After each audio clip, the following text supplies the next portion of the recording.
especially the mutual aid networks. There are tens of thousands of people at least being cared for by these networks. When I ask people where all this came from, the answer is never some specific organization or network or coalition.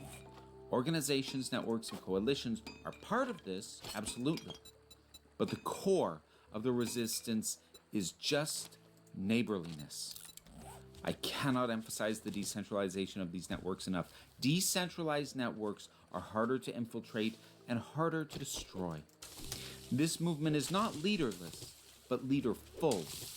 There are no specific people who could be arrested to stop the movement. None of this works top down. But the change that Buttigieg identifies happening because of Minneapolis isn't communities feeding each other, communities feeding and protecting children, or them resisting state violence, or building up solidarity networks within Minneapolis, but instead the fact that Republicans are softening their stance on ICE or turning on Trump. Congressional Republicans have begun changing their behavior, suddenly calling for hearings and investigations over the Trump administration's behavior. A top commander of Customs and Border Patrol has just been sidelined. The president himself is showing signs of doing the one thing he claims he'll never do, which is back down. At the same time, Buttigieg never names any changes in Democratic policy or rhetoric that is happening in this country, ultimately then implying that the shift in power dynamics that he is referring to is the shift in power back to Democrats, rather than a fundamental shift in recognizing working class power. In other words, even as people demonstrate on the ground in Minneapolis what collective power held by the people actually looks like, liberal leadership keeps trying to redirect that energy back towards the restoration of the same system that led us here in the first place. And this is how people end up championing figures and policies that are anti-Trump in rhetoric, but still support corporate deregulation and intensified policing of marginalized communities and the expansion of state power. I mean, take a look at California Governor Gavin fucking Newsom, the man who many journalists already are positioning as the leading Democratic contender for the 2028 presidential election. Newsom has built his popularity up in the past year on meme-ready anti-Trump posturing, as well as cultural and political antagonism towards MAGA. This includes one of his most popular political moves, which was pushing for redistricting California in response to Texas Republicans doing the same in their state. No crowns, no thrones, no kings. That's what this victory represents. It's a victory for the people of the state of California and the United States of America. In our politics lead, that is Gavin Newsom, California's Democratic governor and a possible 2028 presidential hopeful who scored a major win last night after voters in his state overwhelmingly approved his effort to make 5 U.S. House districts more favorable to Democrats. This is in direct response to Texas Republicans redrawing their state's congressional maps mid-decade in hopes of moving 5 House seats to the right. And within the narrow logic of institutional politics, that tactic may be defensible. But it's only defensible if your understanding of confronting authoritarianism like Trump never extends beyond playing procedural chicken with each other. Redistricting to entrench Democratic political power, even if justified through fighting fascism and Republicans doing the same, still centralizes power upwards for the Democratic Party and treats democracy itself as something to be managed rather than expanded. And if we actually look at many of Newsom's policies here in California, where I live, Newsom himself has supported violent sweeps against unhoused people. He's parroted far-right talking points on trans issues in recent years. Yeah. Let's give them compassion. What's not fair is just for like a entire women's sports. I agree. You know, so I completely align with you. The most effective ad. You know what it is. Yeah, and devastating. Trump's for you, she's for they, them. And devastating. Devastating. The resistance that Newsom embodies looks bold because it opposes Trump, but is anything but fighting back against any sort of institutional power. And so we can see how this team sports logic doesn't just end up with conservatives in America, but also within liberals.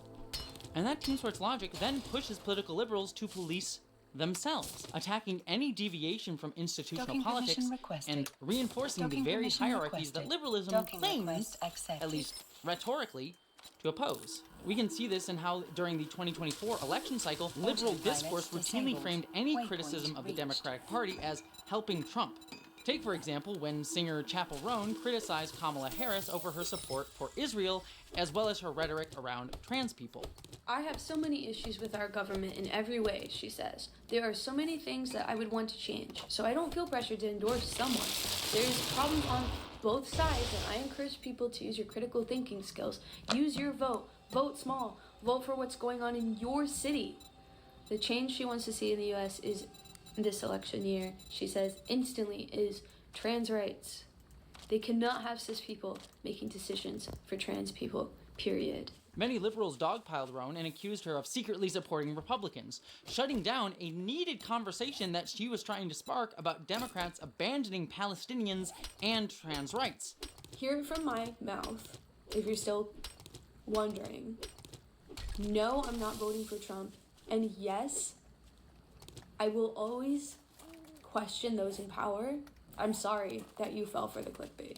A recurring dynamic of harassment and abuse that ultimately gave the Democratic Party an excuse not to change its rhetoric at all. And let me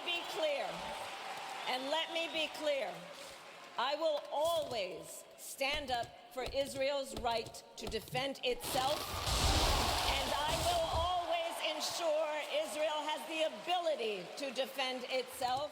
And as we head into the midterm 2028 election cycle, we're seeing the same dynamic happening again. To use myself as an example, because, you know, I'm a YouTuber, so I'm going to talk about myself at some point in this video. Back in January of 2026, I posted over on Blue Sky criticizing Pete Buttigieg's video that I talked about earlier, in his attempt to funnel anti-authoritarian energy in Minneapolis back into the Democratic Party. And I wrote in one of my posts, "Real change does not and will not ever happen in the voting booth." And that post, whoo boy, that post got me flooded with harassment, largely from liberals and even some self-identified leftists who believed that I, by making that post, was making an argument for apathy and voter suppression, supposedly arguing that voting doesn't make a material difference, which is very far from what I was saying. No, it's different. That sign can't stop me because I can't read. In reality, if you actually want to know my thoughts, I do believe that there would be many material differences if someone like Kamala Harris had won instead of Trump in 2026. For example, Alex Preddy and Renee Good would likely still be alive, as well as many immigrants that we don't talk about as much would not have been killed, nor would many others not have been deported or separated from their families. Many trans people also wouldn't be fearing for our healthcare or even our basic right to exist publicly. Many people of color would not have lost their jobs or face continued harassment in this country as well. And while America would most certainly have continued supporting Israel under Kamala Harris, including its ongoing genocide against Palestinians, including Palestinian children, and would have continued to back imperial violence across the world, it almost certainly would not have so haphazardly entered into a war alongside Israel against Iran. Meaning that while America would still be complicit in the killing of children even if Kamala had won, there would be, very likely, a specific school full of Iranian children still alive today if she had been elected, which is not immaterial in any sense. Those are just some of the many, many real material differences I believe we'd have if Kamala Harris had won. Nor do I believe that positive movement cannot occur within electoral politics. Despite an establishment Democratic Party that so often seems structurally incapable of pursuing transformative change, there are politicians and movements working within electoral politics who are genuinely trying to deliver programs that materially improve people's lives. Zoran Mamdani has proven that. When I ran for mayor, I said I was going to tax the rich. Well, today, we're taxing the rich. But the unfortunate reality is that these efforts function as band-aids on an already broken system, and we can already see how much of Mamdani's work is constrained by entrenched political interests and institutional pressures. We've seen him apologize to the NYPD during his campaign, appoint Jessica Trish, an openly Zionist figure, as a police commissioner, and distancing himself from more overt socialist labels and policies in a country that aggressively demonizes it. All things that FD Signifier, by the way, went into greater detail in his own excellent video.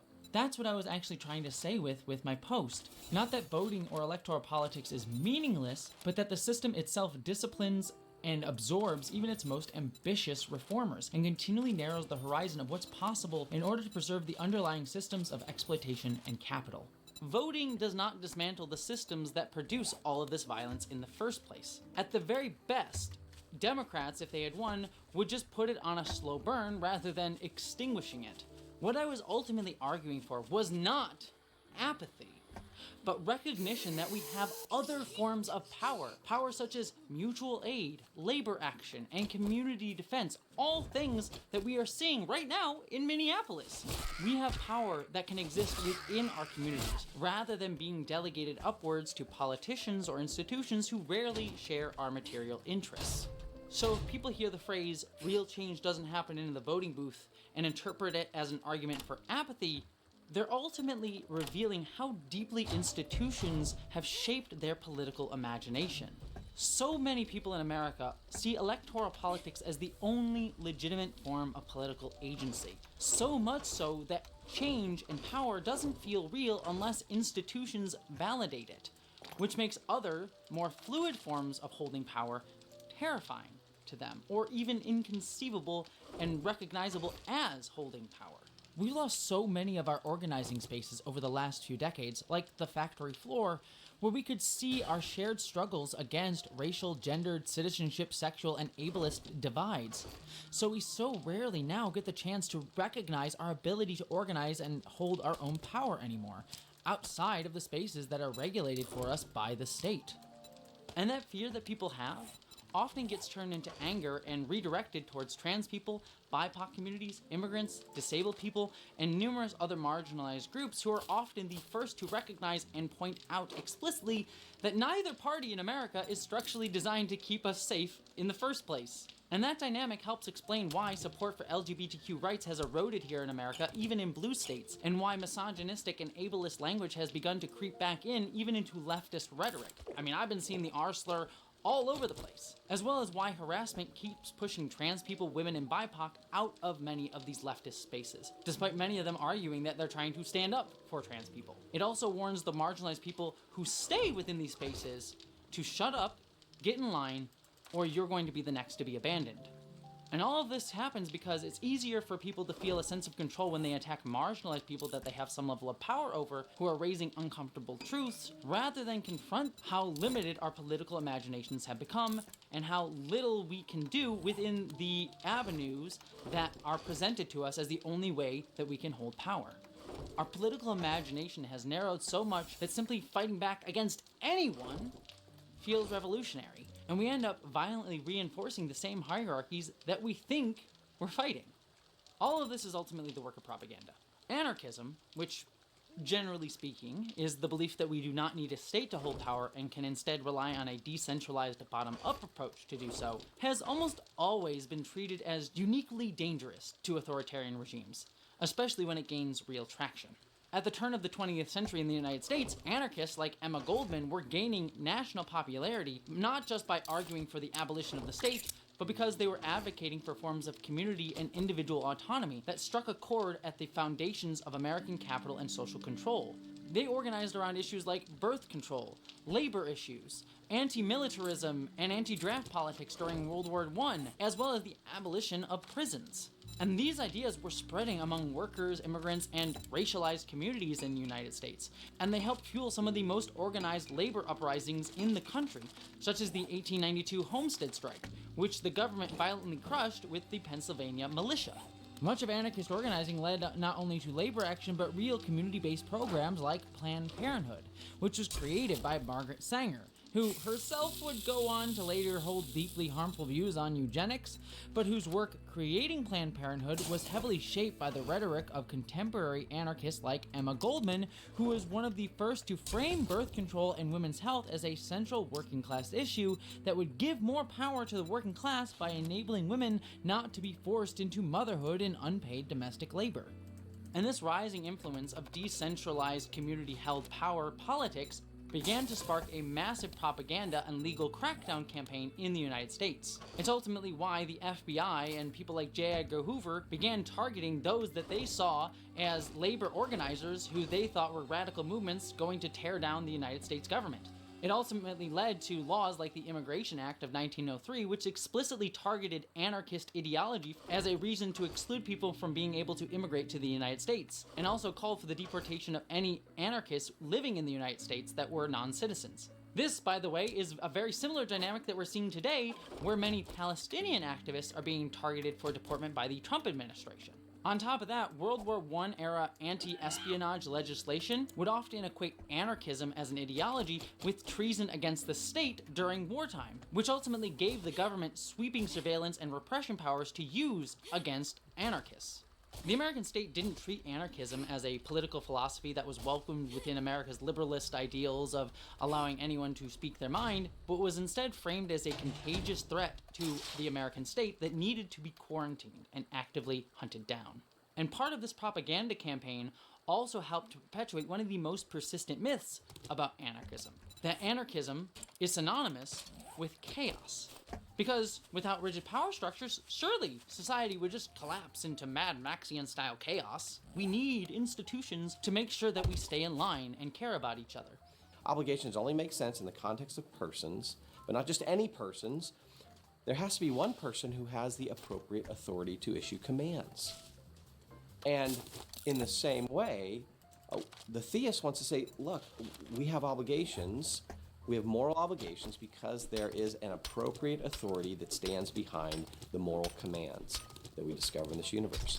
And the best explanation is that God is the appropriate authority.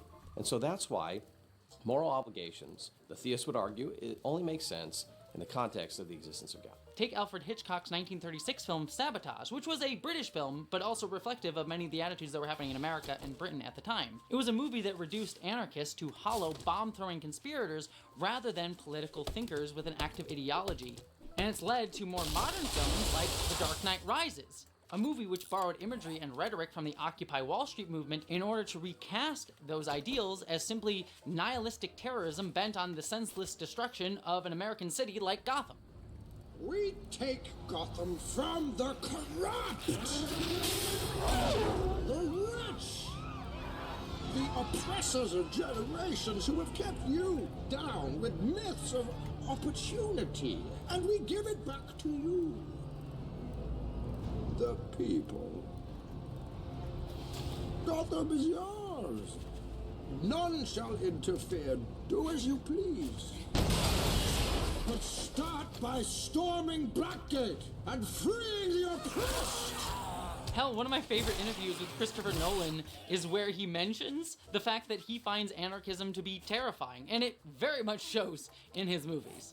Particularly in the case of the Joker, it's an excitement about chaos and anarchy. But for me, those are very frightening things. The utter breakdown of society, the idea of complete anarchy, the idea of lawlessness, these are things that they have a very nightmarish quality for me. As you can see, I portrayed you as a soyjack and me as a Chad, so I'm clearly the winner of this argument. Thus, by portraying anarchism as simply nihilistic chaos, it makes any challenge to state power feel inherently dangerous, rather than something that can be politically imaginable, because we are not allowed to think that any type of other society can possibly exist. Stories like Andor and One Battle After Another resonate because people are starting to recognize their own pain and becoming less complacent than the cultural systems designed to keep us passive would prefer. But those same systems are very, very good at absorbing that frustration and repackaging it into something safe by turning fascism into a singular villain we can defeat rather than a structure we have to dismantle. That's why Hollywood, which is increasingly being consolidated into a handful of megacorporations, sells revolution over and over and over again to us without hesitation, as long as those stories never offer a political vision that genuinely challenges neoliberal democracy's religious belief in the rule of law, nor the systems of exploitation of others. Instead, our stories that we are sold keep rebuilding the same systems, teaching us, secretly, what violence is acceptable, which lives are worthwhile, and which stories we treat as legitimate. Policing, immigration enforcement, militarized borders, endless war. Hollywood sanitizes them all and sells them back to us as order, security, and, most importantly, an inevitable human truth. It's why there's no contradiction in Amazon, Disney, or Warner Brothers selling anti-fascist art on the same platform as Melania Trump's documentary, or while they turn CBS News into Trump propaganda. Tony Gilroy even pointed out that when Andor Season 2 premiered, he was told by Disney that he wasn't allowed to openly relate the show to contemporary politics, especially American contemporary politics. Because for Disney, allowing the show to sit too openly within a contemporary political framework risked placing the company squarely in the Trump administration's crosshairs. An administration that has already shown very eager to frame critical media as hostile oppression and use that as justification for regulatory pressure and retaliation. But this is the game that Hollywood has been playing for decades. The industry isn't built to challenge dominant power so much as mirror it safely, because studios exist first and foremost to protect mega corporate interests. This is the long-term result of decades of American political policing of Hollywood, paired with the increasing financialization of film as the blockbuster era took over after Jaws and Star Wars. Once movies became billion-dollar franchise affairs rather than cultural artifacts that were telling earnest stories, it was all about minimizing risks and making stories that are framed as radical yet never actually challenge a dominant political power structure. They simply follow whatever cultural narrative generates profit in the moment. But either way, the capitalist foundations of power remain untouched, and exploitation along racial, gendered, and economic lines continues uninterrupted. Hollywood and the capitalist engines that sustain it keep returning to the same comforting reassurance that the system was always good. It just fell into the wrong hands for a while, without ever letting on that it never left theirs.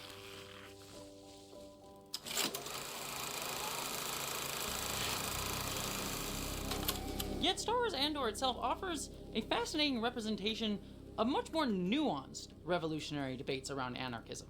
At one point during Season 1, we see Saw Gerrera dismiss any of the other leftist groups fighting against the Empire because he sees them as still relying on authoritarian measures or compromising their values in order to restore the Republic. Together. Krieger's a separatist. Maipei's a neo-Republican. The Gorman Front, the Partisan Alliance, sectorists, human cultists, galaxy petitionists, they're lost. All of them, lost! But Luthen Rail, who is positioned in this show as a pragmatic revolutionary, dismisses Saw's anarchistic ideology as a luxury. Well, anarchy is a seductive concept. A bit of a luxury, I'd argue, to a man who's hiding in cold caves. And this discussion between Luthen and Gerrera actually mirrors very real historical conflicts and conversations within revolutionary imagination. While many Western states dismissed anarchism as a dangerous fantasy just on its face, many Marxist movements that were growing up around the turn of the century often framed anarchism instead as naive idealism. For example, one of the lead foundational writers of Marxism, Friedrich Engels, famously criticized anarchist Mikhail Bakunin, arguing in his famous essay on authority that revolution itself must be authoritarian because it requires imposing force to dismantle existing power structures and enforcing your will on the populace. A revolution is certainly the most authoritarian thing there is. It is the act whereby one part of the population imposes its will upon the other part by means of rifles, bayonets, and cannon. Building up upon this, during the Russian Revolution, Lenin himself excluded anarchists from joining workers' councils, believing their rejection of centralized authority would weaken the revolutionary struggle. And as the Russian state became more centralized under Joseph Stalin, anarchists who spoke out against this, such as Victor Serge, who had fought for the Bolsheviks during the revolution, were eventually arrested and forced to live in exile. Leftist discourse often frames anarchism as a utopian indulgence, something only a decadent West could imagine, while elevating Marxism as the serious, realistic path forward, one that requires a level of force and authoritarianism in order to ensure it comes into being. And yet, personally, I would argue that this framing represents another failure of revolutionary imagination. Because historically, as we see within revolution, much of this logic often reproduces the very hierarchies that it promised to dismantle. For example, after the Russian Revolution, as the Bolsheviks were building up their new Marxist state, Lenin argued that a vanguard party would temporarily hold state power before ultimately transferring it to the working class, thereby creating the bottom-up democracy. But in practice, that transition never actually came.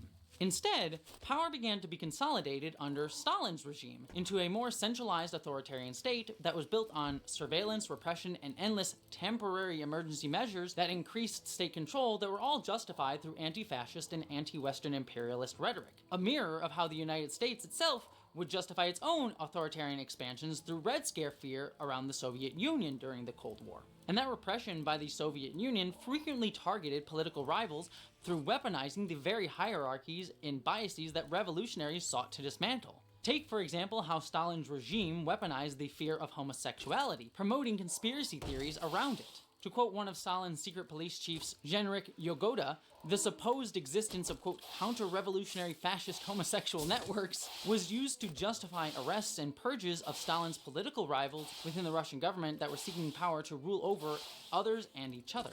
This led to, in 1934, Article 121, which recriminalized homosexuality within the Soviet Union, reframing queer identity as Western degeneracy tied to fascism, echoed within propagandistic slogans like, quote, exterminate all homosexuals and fascism will vanish.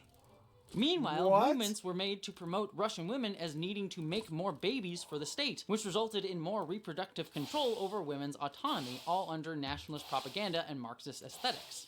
All of this ultimately reveals how revolutionary rhetoric can still just reinstall the same cultural hierarchies like patriarchy just under a shiny new state authority and be called liberation.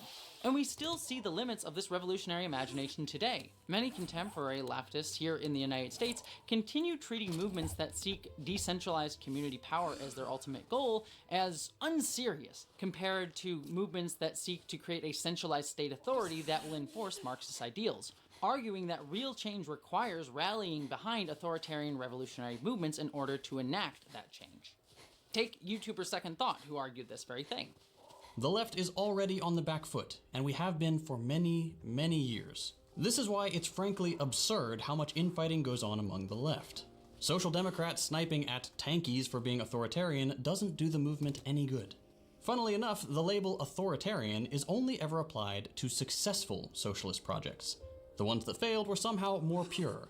But the moment a new system takes steps to ensure the security of their people and their new project, they're labeled authoritarian. I think part of this is that there's a lack of understanding among Western self-professed leftists regarding what it actually takes to change the status quo across an entire country. Every revolution, including bourgeois revolutions like the American one, are authoritarian by default. Those in power will never give up their power without a struggle. They're not going to let you vote out the very system that benefits them. Second Thought never really explains what he means by successful socialist projects. Instead, he leaves that part rather vague and instead argues that all revolutions are inherently authoritarian because they require imposing a new way of life onto others. But by doing that, he's flattening the crucial distinction between authoritarianism and community self-defense, as well as erases a long history of anti-imperialist and liberation movements that have used force not to dominate people, but to protect themselves, their movements, and ultimately their communities that they sought to build up. For example, when the Black Panthers armed themselves to defend black communities from police violence, that wasn't authoritarianism, that was self-defense. When the Zaptistas' indigenous communities resisted the Mexican government, they weren't imposing top-down control and dictating to their communities how to run themselves. They were protecting a bottom-up, community-driven political project that still exists to this day. What Second Thought is ultimately trying to do here is defend centralized state projects like the Russian Revolution that concentrated power at the top and enforced it downwards, excusing authoritarian tactics used by governments like the Soviet Union or the CCP because they used those tactics to impose, at least aesthetically, communist ideals. And this mindset is what some call the anti-imperialism of fools, where geopolitics again gets treated like fandom. Hey look, it's that team sports ideology yet again. You pick a team, and suddenly everything outside your side gets a lore explanation, while the West gets framed as uniquely and inherently evil, and anarchism and decentralized power movements are just naive and idealistic. And aside on this, but shout out to the amazing YouTuber Politically Depressed who made a video on this topic as I was editing this, which I highly recommend if you're looking for a follow-up to this section of my video. And if it's not obvious by now, this unnuanced us versus them binary is a trap. It's a trap! God damn it, Akbar! Please no. Anyways, it's a trap. Because like how American conservatives mythologize the Confederacy in opposition to leftist authoritarianism, or how liberal politicians claim leftists are just as authoritarian as the fascist right simply for advocating for people's rights holistically, rather than compromising on them for the sake of civility politics. You can't have absolutism on the left or the right without authoritarianism. You can see how some authoritarian leftists mythologize Stalin as not that bad compared to American and Western authoritarianism and imperialism. And to think otherwise, they say, is just Western propaganda. And to be fair to them, they are absolutely correct that Western narratives have absolutely exaggerated and weaponized stories about authoritarian overreach of states like the Soviet Union and China, framing things like Stalin's gulags as uniquely communist evils, when modern American prisons are and were more authoritarian and operate on a scale far larger than the Soviet system ever did. But correcting that propaganda shouldn't then turn into defending the authoritarianism itself. It does not matter who cruelty is directed at, the cruelty itself is the point. Multiple things can be bad at the same time. And I've even seen this type of tension in creators that I genuinely admire. YouTuber Revolutionary Thought made a fantastic video about why the USSR recriminalized homosexuality that I highly recommend, that I drew from my earlier analysis in this video. But after spending the entire video doing a wonderful analysis of how the Soviet Union oppressed the queer community, she ends the video by emphasizing that the Nazis' prosecution of queer people was much worse. Global rise of fascism and conservatism in the 1930s certainly didn't help queer people at all. So the Soviet Union was regressive in its criminalization of gay men, obviously, but certainly not unique. Which is true, but by ending her video there, it helps to soften her critique of Soviet repression. Again, we see a similar dynamic of how anti-fascism is used to soften actual criticism of other systems. And to be absolutely clear here, because I know it will be taken and used out of context, I am absolutely not dragging Revolutionary Thought here, nor Second Thought for that matter. I think Revolutionary Thought especially is great. I occasionally disagree with her conclusions when she leans more state communist than my anarchist gremlin instincts ever want to be, but she's still worth engaging with, because I think her analysis is quite good, and because by engaging with people who disagree with me like that is how liberation movements grow, through disagreement and discussion, not ideological fan clubs screaming at each other across the internet.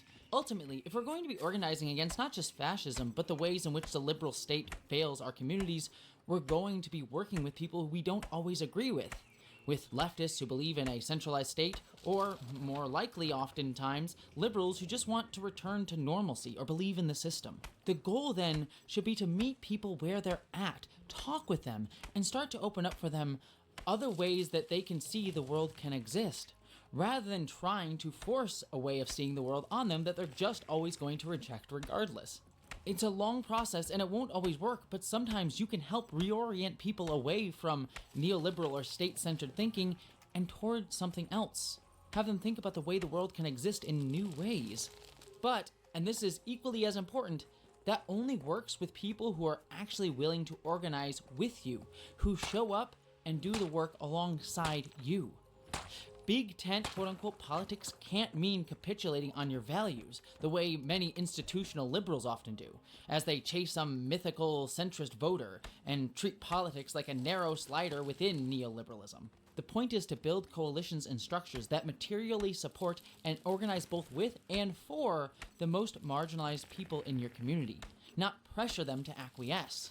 To organize with those who actually show up in your community and want to help build it up, rather than force those living within it to exist a certain way.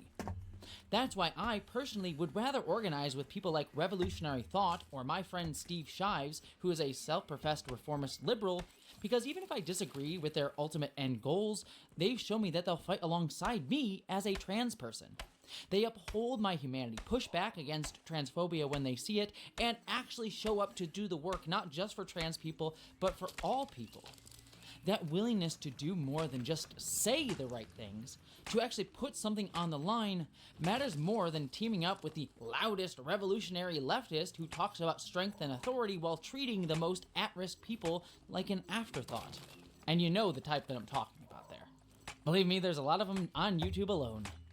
The thing that I have been circling around this entire video is that when your politics turns into simply opposing the villain of the moment and of your movement, whether it be Trump, Israel, America, Western imperialism itself, fascism, or colonialism, all things that are worth opposing, you stop asking how to dismantle the hierarchies underneath them all.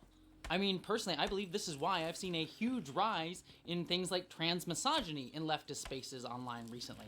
That mirrors the same dismissive rhetoric I talked about earlier with how liberals treat trans people. I hear certain leftists continually using dog whistles around specific trans influencers supposedly being narcissistic, and even using hyperbolic rhetoric implying we deserve abandonment if we don't politically get in line with everyone else.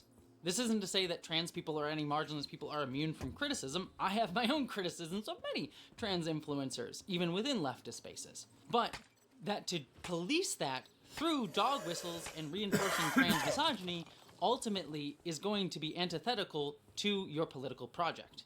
I mean, to use a less loaded example than the one I know you're already all thinking of out there, I noticed this trans misogyny cropping up in leftist rhetoric when trans women were accused of supporting genocide if they voted for Kamala Harris, all while ignoring the material reality of that choice for many trans women and trans people generally. While many leftists, as I myself argued earlier, know that voting won't fundamentally change the American system and wish to make an understandably principled stand by refusing to vote for Harris in the face of her support of Israel, many trans people felt that they had to vote for her.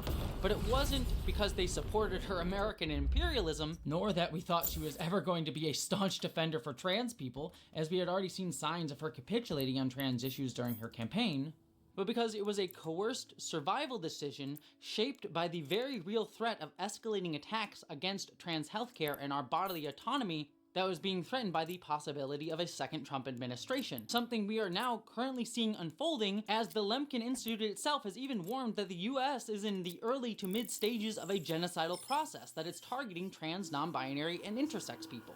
Many trans people, when they were voting for Harris, sadly didn't have the material ability to make that principled stand. But we were still harassed anyways, despite the rock and a hard place we were in, because we were not able to remain ideologically pure because the material reality of our gender class-based marginalization did not allow us to.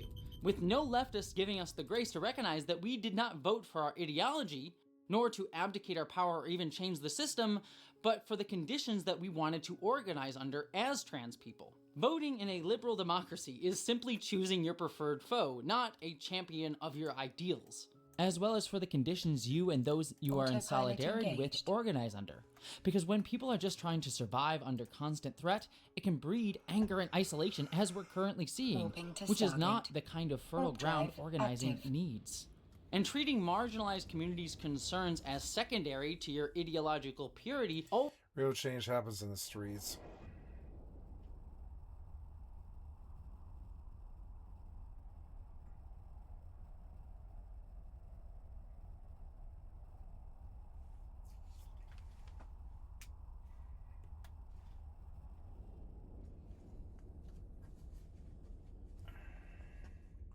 Approaching Stargate.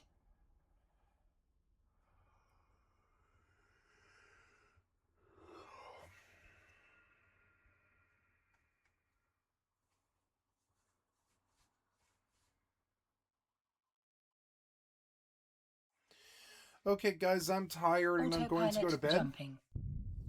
You've been watching Skycat Live. I'm a full-time variety gamer all day, every day. Put me on in the background. Click on the cast space to donate. Come to the Twitch or the YouTube. Give me a like, sub, or a follow. It's 1:42 in the morning where I am, and I'm in pain because I broke my arm, and it hurts like hell. And I've been off the meds now for, I don't know, 5 days or something, and it sucks. It sucks. I mean, they had me on gabapentin, but that's not good enough. And so I'm gonna go rest and go to bed. I'm tired. Been at this 16 hours and 40 minutes. Been doing this too long. I'm gonna go stop now, or I would go later, honestly. And I love you guys. Thank you so much for your time. On that note, I will go with a reminder that I have thousands of videos on my YouTube channel, and today's session was recorded in its entirety, which was 16 hours and 40 minutes.